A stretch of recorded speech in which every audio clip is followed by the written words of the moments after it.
Bollywood silver screen presenting Eden lake. इस कहानी की शुरुआत में नर्सरी स्कूल टीचर जेनी को दिखाया जाता है जो अपने बॉयफ्रेंड स्टीव टेलर के साथ कंट्री साइड जा रही है। दरअसल वहां पर एक लेक है जिसका नाम ईडन है और ये वहां पर हाइकिंग करने के लिए जाना चाहते हैं। और जब ये कंट्री साइड पहुंच जाते हैं तो इन्हें पता चलता है कि इन्हें लेक तक पहुंचने के लिए एक घने जंगल से होते हुए जाना पड़ेगा। और ये दोनों उस जंगल से होते हुए उस जगह तक पहुंच जाते हैं जहां पर एक लड़का बैठा होता है जिसका नाम एडम है। दरअसल एडम कीड़ों को जमा कर रहा होता है, साथ ही कुछ नोट्स बना रहा होता है। हालांकि जेनी उससे बात करने की कोशिश करती है लेकिन वो जेनी की किसी बात का कोई भी जवाब नहीं देता। इसके बाद जेनी और स्टीव इस जगह को एंजॉय करना शुरू कर देते हैं और तभी वो देखते हैं कि एडम के पास कुछ लड़के आते हैं जो उसे परेशान कर रहे होते हैं, इसीलिए एडम वहां से चला जाता है। इसके बाद जेनी और स्टीव लेक के पास लेट जाते हैं। जेनी की आंख लग जाती है और तभी एक डॉग के भौंकने की आवाज से जेनी की आंख खुल जाती है। जेनी इस डॉग को देखकर डर जाती है। दरअसल यहाँ पर वो लड़के जिन्होंने एडम को भगाया था ये उन्हीं का डॉग होता है। वो अपने डॉग को वापस बुला लेते हैं और अब स्टीव लेक के अंदर स्विमिंग करने के लिए चला जाता है। जेनी लेक के किनारे बैठी होती है और एक बार फिर से वही डॉग उस पर भौंकता है। वो उसके पास आ जाता है। स्टीव लेक के अंदर से सब कुछ देखता है। उसे देखकर गुस्सा आता है, इसीलिए वो उन लड़कों के पास जाता है, उन्हें समझाने की कोशिश करता है लेकिन ये सब के सब बहुत बदतमीज होते हैं। ये स्टीव का मजाक उड़ाते हैं। स्टीव अपने टूर को खराब नहीं करना चाहता, इसीलिए वो उन लड़कों को कुछ नहीं कहता और वापस आ जाता है। लेकिन ये अपनी शरारतों से बाज नहीं आते। ये जेनी को दूरबीन से देख रहे होते हैं पर कुछ ही देर बाद ये सब यहाँ से जाने लगते हैं। और इन लोगों के जाने के बाद जेनी और स्टीव रात यहीं पर गुजारने की तैयारी करते हैं। स्टीव अपने लिए टेंट लगाता है और जेनी लकड़ियां लेने के लिए जाती है पर तभी उसे झाड़ियों के पीछे से किसी की आवाज आती है। पर जेनी जब झाड़ियों की तरफ देखती है तो वहां पर कोई भी नहीं होता। अब रात को जब ये आग के पास बैठे होते हैं तो जेनी को बार बार ऐसा लगता है कि इनके आसपास कोई है पर इन्हें आसपास किसी के होने के कोई भी सबूत नहीं मिलते। पूरी रात गुजारने के बाद जब ये सुबह उठते हैं तो ये देखते हैं कि इनके पूरे खाने को कीड़ों ने खराब कर दिया है, इसीलिए अब इन्हें खाना लेने के लिए शहर जाना होगा। ये दोनों अपनी गाड़ी में आ जाते हैं और जैसे ही गाड़ी को आगे बढ़ाते हैं इनकी गाड़ी का टायर पंचर हो जाता है। स्टीव देखता है किसी ने गाड़ी के टायर के आगे बोतल रख दी थी जिस वजह से गाड़ी का टायर पंचर हो गया। स्टीव समझ जाता है कि ये उसी ग्रुप का काम है जो कल लेक के पास था। स्टीव अपनी गाड़ी का टायर चेंज करता है और जब वो शहर पहुंच जाता है तो वो देखता है कि वहां पर वही ग्रुप है जो कल उन्हें परेशान कर रहा था। स्टीव उनका पीछा करता है लेकिन वो भागने में कामयाब हो जाते हैं। इसके बाद ही दोनों के दोनों एक रेस्टोरेंट में आते हैं जहां पर स्टीव रेस्टोरेंट के ओनर से कहता है कि यहाँ पर एक बच्चों का ग्रुप है जो हमेशा साइकिल पर रहते हैं। वो बच्चे बहुत ज्यादा बदतमीज हैं पर रेस्टोरेंट की ओनर उसी को उल्टा सीधा कहना शुरू कर देती है। इसीलिए स्टीव जेनी के साथ यहाँ से अपनी गाड़ी से निकल जाता है। तभी वो रास्ते में एक घर के बाहर उन बच्चों की साइकिल्स देखता है और स्टीव समझ जाता है कि ये घर उन्हीं बच्चों का है। वो अकेला ही घर के अंदर जाता है लेकिन घर के अंदर कोई भी नहीं होता। पर तभी इस घर का ओनर आ जाता है। अब स्टीव घर के अंदर होता है और उसके पास बताने के लिए कोई भी रीजन नहीं होता कि वो अंदर क्यों आया, इसीलिए उसे ऊपर से नीचे लटक कर यहाँ से निकलना पड़ता है। इसके बाद वो जेनी के साथ एक बार फिर से उसी लेक के पास आ जाता है। यहाँ आने के बाद स्टीव स्कूबा डाइविंग के लिए चला जाता है और जेनी की आंख लग जाती है। और जब स्टीव वापस आता है तो वो देखता है कि वहां पर वो बैग नहीं है जिसके अंदर इनके सेल फोन्स और इनकी गाड़ी की चाबी है। ये चारों तरफ ढूंढते हैं लेकिन इन्हें बैग कहीं भी नहीं मिलता। और इसके बाद जब ये उस जगह जाते हैं जहां पर इनकी गाड़ी थी तो वहां पर गाड़ी भी नहीं होती। अब ये दोनों के दोनों परेशान हो जाते हैं। इन्हें कुछ भी समझ में नहीं आता कि इन्हें क्या करना चाहिए, इसीलिए पैदल ये शहर की तरफ जाने लगते हैं। और तभी इन्हीं की गाड़ी इनकी तरफ बड़ी तेजी से इन्हें आती हुई नजर आती है। दोनों के दोनों उससे बच जाते हैं। ये देखते हैं कि इनकी गाड़ी उन्हीं बच्चों का लीडर जिसका नाम ब्रेट है वो चला रहा है। इसके बाद ब्रेट गाड़ी लेकर यहाँ से निकल जाता है और ये तय करते हैं कि ये पैदल ही अब शहर तक जाएंगे।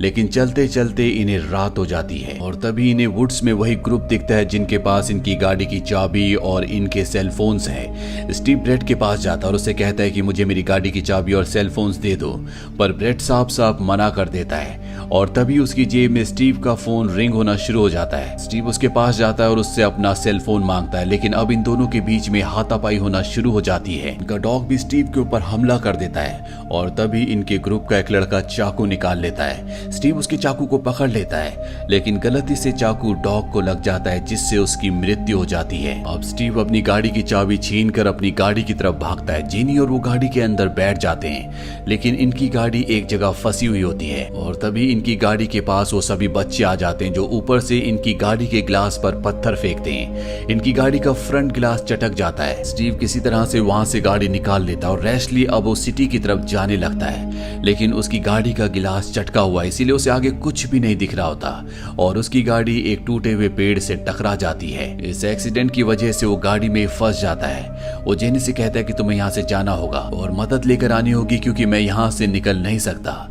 जेनी को उसकी बात माननी पड़ती है, पर तभी यहाँ पर वो सभी बच्चे आ जाते हैं। जेनी वहीं झाड़ियों में छुप जाती है और वो सब के सब बच्चे स्टीव की गाड़ी की तरफ बढ़ते हैं। जेनी पूरी रात वहीं पर छुपी रहती है और जब वो सुबह वहां से बाहर निकलती है और गाड़ी के पास जाती है तो वो देखती है कि स्टीव गाड़ी में नहीं है।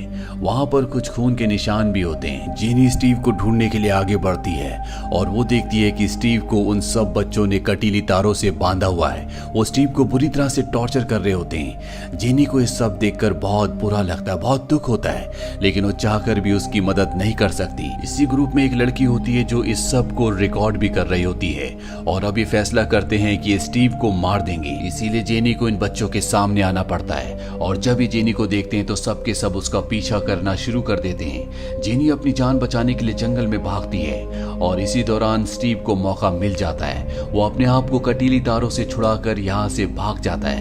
वहीं जेनी एक केबिन तक पहुंचती है जहां पर अंदर वॉकी टॉकी होता है, पर जब वो उसे निकालने की कोशिश करती है तो वॉकी टॉकी गिर जाता है और टूट जाता है और अब सब बच्चे भी यहाँ पर पहुंच चुके हैं। जेनी वहीं पर छुप जाती है और तभी ब्रेड को कॉल करके बताया जाता है कि स्टीव भी भाग चुका है। इसीलिए सब के सब स्टीव को ढूंढने के लिए जंगल में निकल पड़ते हैं। जेनी भी अब यहाँ से भाग जाती है और तभी रास्ते में उसे स्टीव मिल जाता है, जो बहुत ज्यादा जख्मी होता है। वो स्टीव को लेकर वापस उसी केबिन में आ जाती है, पर यहाँ पर अब सब के सब बच्चे पहुंच चुके हैं। उन्हें पता है कि इसके अंदर कोई ना कोई है और जैसे वो केबिन के अंदर जाते हैं तो वहां पर कोई भी नहीं होता।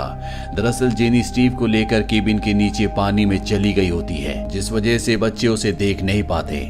उनके जाने के बाद जेनी बाहर आती है और स्टीव को पत्तों के नीचे छुपाकर खुद मदद मांगने के लिए यहाँ से निकल पड़ती है। वो देखती है कि उस जंगल में कटीली तारों का एक पूरा बॉर्डर बना होता है। वो उसी के सारे जंगल से बाहर निकलना चाहती है और जब वो भाग रही होती है तो एक नुकीली लकड़ी उसके पैर के आर पार हो जाती है, जिससे वो जोर से चीखती है और अब ब्रेड और उसके सभी दोस्तों को पता चल जाता है कि जेनी किस तरफ है। वो सब के सब जेनी को पकड़ने के लिए उसी तरफ बढ़ चलते हैं। वहीं जेनी के सामने वही बच्चा आ जाता है जिसने उसे यहाँ पर सबसे पहले देखा था, जिसका नाम एडम है, जिसने उससे बात नहीं की थी। वो एडम से यहाँ से बाहर निकलने का रास्ता पूछती है।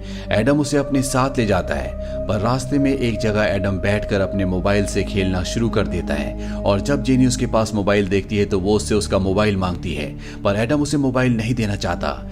इसीलिए जेनी उससे मोबाइल छीनने की कोशिश करती है और अब ब्रेड और उसके सभी साथी उसे चारों तरफ से घेर लेते हैं। यहाँ पर जेनी को पता चलता है कि एडम ने ही मैसेज करके इन सब को यहाँ पर बुलाया है। इसके बाद ये जेनी को लकड़ियों के साथ बांध देते हैं। यहाँ पर स्टीव को भी बांधा गया था और अब स्टीव की मृत्यु हो चुकी है। ब्रेड उन लकड़ियों पर आग लगा देता है जो उसने जेनी के चारों तरफ रखी थी। अब जिस रस्सी से जेनी को बांधा गया था वो जलकर टूट जाती है। जेनी आजाद हो जाती है और जब वो भाग रही होती है तभी ब्रेड कहता है कि अगर तुम भागी तो मैं एडम को मार दूंगा। ये सुनकर जेनी रुक जाती है, लेकिन तब तक वो एडम को मार चुका था। अब जेनी भागते भागते एक जगह पहुंचती है जहां पर इस जंगल का मैप होता है। वो मैप को निकालती है और तभी उसे अपने आसपास उन्हीं बच्चों की आवाज आती है। वो वहीं पर रखे हुए एक डस्टबिन के अंदर छुप जाती है और जब ब्रेड और उसके साथी इस जगह से चले जाते हैं तो वहां से बाहर निकलती है। यहाँ पर एक कांच का टुकड़ा होता है जिसे वो कपड़े में लपेट लेती है और तभी वो देखती है कि वहां पर ब्रेड का एक साथी है जो उसे देख रहा है और जेनी उसे जान से मार देती है। इसके बाद जेनी यहाँ से भाग जाती है और अब रात हो जाती है। ब्रेड को अपने साथी की डेड बॉडी मिल जाती है जिससे उसे बहुत गुस्सा आता है, लेकिन ब्रेड का एक साथी अब यहाँ से निकलना चाहता है। ब्रेट उसे मना करता है लेकिन वो उसकी बात नहीं मानता, इसीलिए ब्रेट उसे मार मार कर जान से खत्म कर देता है। और जब इन्हीं के ग्रुप की लड़की ये सब कुछ देखती है तो वो डर जाती है, वो यहाँ से भाग जाती है।